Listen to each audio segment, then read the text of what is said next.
Truma's Perek Zayin Mishnah Aleph. The previous parak we discussed the halacha of what happens if somebody eats, a non-kohen eats Truma b'shegeg. This parak is going to discuss what happens if somebody, a non-kohen, eats Truma b'mezid. Ha'oichel Truma b'mezid mishalem es hakaron ve'einu mishalem es hachaymash. We learned in the previous parak that somebody who eats Truma b'shegeg must pay a karen and a chaymash. He has to make the payment with something which was Truma, which ma'isa can be taken off, which then becomes Truma. No kohen can release him from having to pay. The halachas apply only to one who committed this by mistake. The following Mishnayos are going to teach us about one who did it b'mezid. He knew that the food was Truma, and he knew the chaymer ha'isr. If a non-kohen deliberately commits a sin of eating Truma, he's mechuyev to misa b'dei shamayim. If Adam saw him eat Truma immediately, or after they or someone else warned him of the severity of the isr, he gets malchus. In the case where he was warned and is mechuyev malchus, he would not be mechuyev to pay the kohen anything because the general rule that someone who commits a sin that makes him liable to both malchus and a monetary payment receives malchus but doesn't have to pay. Our Mishnah, therefore, which speaks of the payment he has to make, must be referring to someone who was not warned, and thus didn't become mechuyev and malchus. It's true that he's still mechuyev and misa b'dei shabayim, because that punishment does not exempt the person who did this from payment. Ha'oichel Truma mezid, if someone ate Truma knowingly, mishalem es hakaron ve'einu mishalem es hachaymash, he pays the principal because he must compensate the owner for the theft of the Truma, but he doesn't pay the chaymesh. This is the extra payments which is imposed only on one who ate Truma by mistake. Hatashlumen chulin, if he pays with produce, the payment remains regular produce and does not become Truma. If a kohen wants to forgive the payment, he can. Since the purpose of paying is only to compensate the kohen for his loss, there's no chiyuv over here to pay the shevet hakahuna. If he eats a b'shegeg, then there is a part that he has to give back to the shevet hakahuna. Okay. Mishnah base. Bas kohen shenisas liYisrael. If a daughter of a kohen marries a non-kohen, she is no longer allowed to eat truma. However, if her husband dies or divorces her, and she has no children from him, she returns to her father's household and may eat truma as before. But if her husband was a disqualified person, she permanently loses her rights from the kahuna and may never eat truma again. A disqualified person includes any man she's forbidden to marry, such as a mamzer, a chalal, which is a child of a union between a kohen and a woman who kahanim are forbidden to marry, such as a divorcee. Although the daughter of a kohen is allowed to marry a chalal, she may no longer eat truma once she does, which is a chiddush in a sense because it doesn't really stop her, but she's allowed to, but it's being ma'akev from eating truma. So mishalem es a karen ve'enu mishalem es a chaymesh. She pays. So bas kohen shenisas liYisrael v'achach achal truma. If the daughter of a kohen married Yisrael and then ate truma by mistake, which she is not allowed to do, mishalem says a karen ve'enu mishalem says a chaymesh. She pays the principal because she must compensate the owner for his loss. She doesn't pay the chaymesh because she's still a kohenes in this respect. Misasa b'streifa.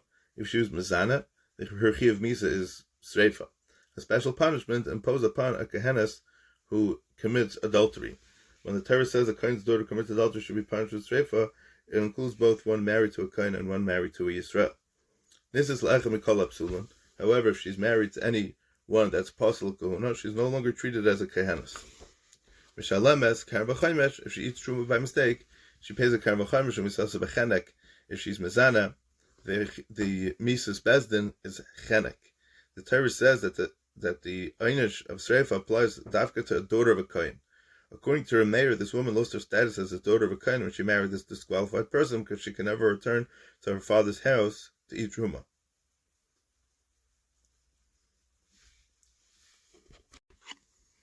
Okay. Chachamim say that this one, meaning a kohen's daughter who married a regular zar, and a kohen's daughter who married a apostle, are still mechuyev in the same halachas of a kohenes. That if they eat truma by mistake, they must pay the karen and not the chaymesh. Misasam b'sreifa, and if they're mezana, they are put to death by sreifa. According to the Chacham, the daughter of a kohen retains that status even if she married an apostle. So when the Torah states that the bas kohen is mechuyev misa, it's referring to this one who married a apostle. Mishnah Gimel. Hamachel is bon of ketanim. If someone feeds truma to his minor children, boys younger than 13 or girls younger than 12, ves avodav ben gedolim ben ketanim, or his avodim knanim, whether they're adults or children, Eichel truma schutz laaretz, or someone eats truma that was separated from produce grown outside Eretz Yisrael, v'oichel pachas mikazayis truma, or if someone eats less than an olive's volume of truma, mishalem es hakaren ve'inu mishalem es hachomesh. In all these cases, he pays the karen to compensate the kohen for his loss, but he doesn't pay the chomesh. And if he pays with produce, the payment remains ordinary. It doesn't become truma. If the kohen wants to forgo his payment, he can do so. Since he's paying only to compensate the kohen for his loss, the kohen can release him from that. He doesn't have to pay. If he's mechuyev to the shevet hakahuna, that means that really every kohen has a right to to be tayin against him, to pay him. Right, and it gets into the sugi of makiri kahuna and all that kind of shmuzim. Okay. Mishnah Dalet, Zehaklal, this is the rule. Anyone who must pay a karen v'chomesh for eating truma, hatashlumin truma, the produce that he gives as payment becomes truma. If the kohen wants to forgo the payment, he cannot forgo it. Anyone who must pay only the principal and not the fifth, like if he eats a b'mezid, he must pay with produce. If he pays with produce, the payment remains regular produce and does not become truma. And if the kohen wants to forgo the payment, he can be moichel. Whenever someone is obligated to pay on account of the isser of eating truma by mistake, b'sheigeg, he must add a chomesh. Therefore, if a person is parted from a chomesh, it's clear that his chiyuv is not based on that specific isser, but rather on the general requirement to compensate the owner of something that he stole or he was mazik. It's like being mazik truma. If someone's mazik somebody, he doesn't have to pay. If someone broke someone's window, he's got to pay him for the window. He doesn't got to pay a chomesh on top of that, unless we're dealing with some kind of knas or something else. But the ikr, that's the regular halacha. As such, the special halacha regarding the payment for the isser of eating truma b'shoigeg does not apply. Okay, back to Mishnah Hay, back to the sugi of taruvas for a little bit. The Mishnah now turns to a different topic. In Perek Daled Mishnah Zayin through Perek Hay Mishnah Tes, the Mishnah discussed halachas of truma that became nisarev, that got mixed with chulin. If there are less than 100 parts of chulin for each part of truma, such a mixture, which is known as meduma, may not be eaten by a non-kohen. Here, the Mishnah discusses halacha in a situation where we don't know if truma became mixed into the chulin. In the Mishnah's first case, truma fell into one of two boxes, one containing truma, the other containing chulin, but we don't know which box it fell into. If it fell into the box containing truma, the status of the boxes remains the same. However, if it fell into the box of chulin and the box doesn't contain a total of 101 times the truma, the contents of that box will be usher to a non-kohen. So here we go. Back into the world of taruvas of truma.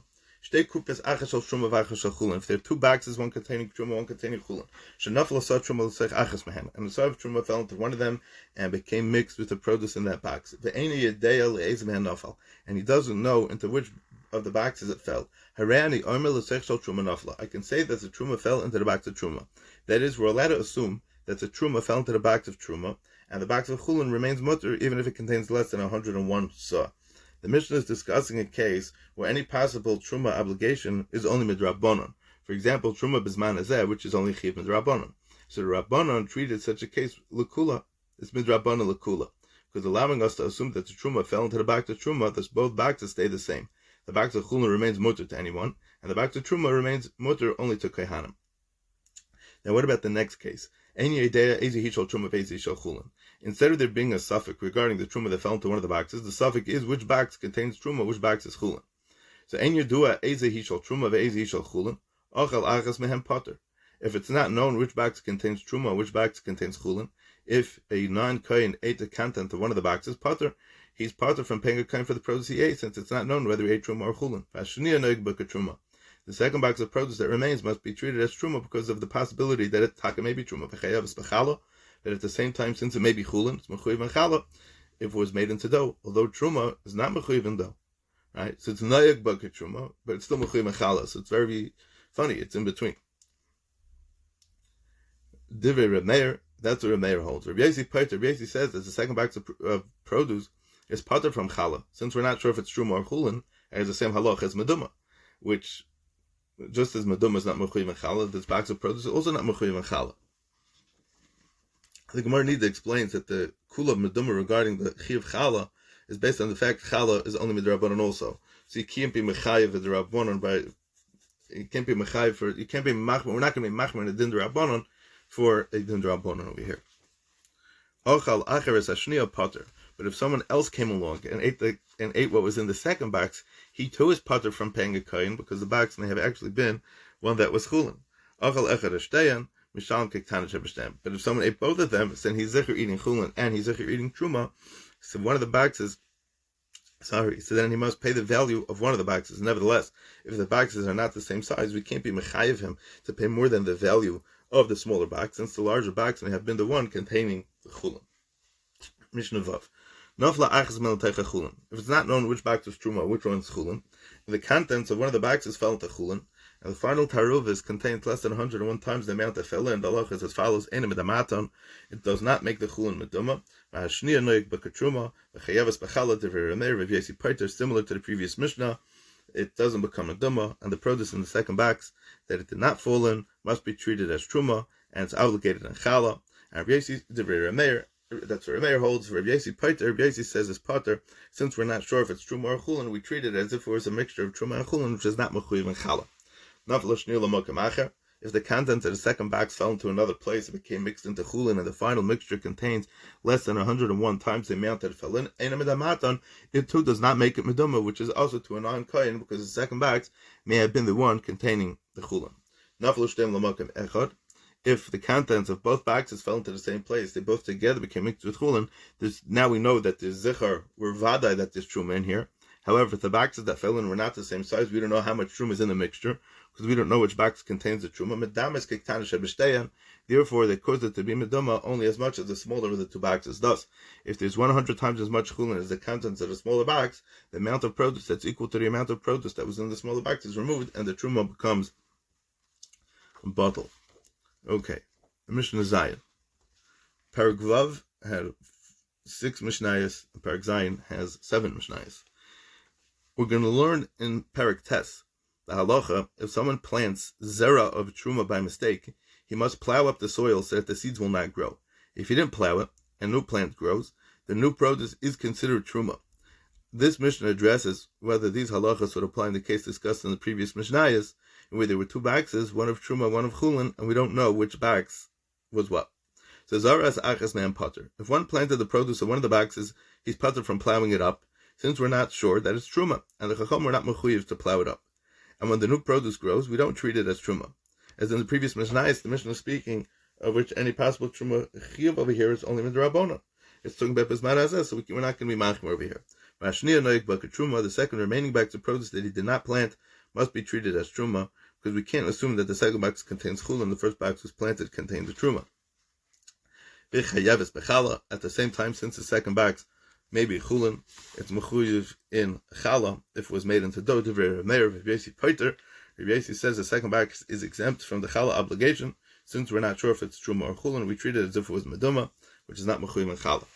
Zora acher sashniya pater. If someone else came along and took the second box and planted, those seeds were not mechuyev to plow that up either. As with the first box, since we're not sure that it's truma, it's the chacham, we're not mechuyev that we should be oikerit, or we should plow it up. Zara echad eshtayan. However, if one person planted the produce of both boxes, that means he's zicher bevadai planted truma. So the halacha is the new produce depends on what type of seeds that he planted. But davar shazare kola mutter. Something whose seed decomposes when it's planted, such as wheat or barley, is permitted to be eaten by a non-kohen. Also, but something whose seed does not decompose, such as garlic or onions, it's also to be eaten by a non-kohen. Here too, the halacha is the same as when someone plants seeds that are meduma. The produce of the seeds that will not decompose is prohibited to a non-kohen. Ad kan.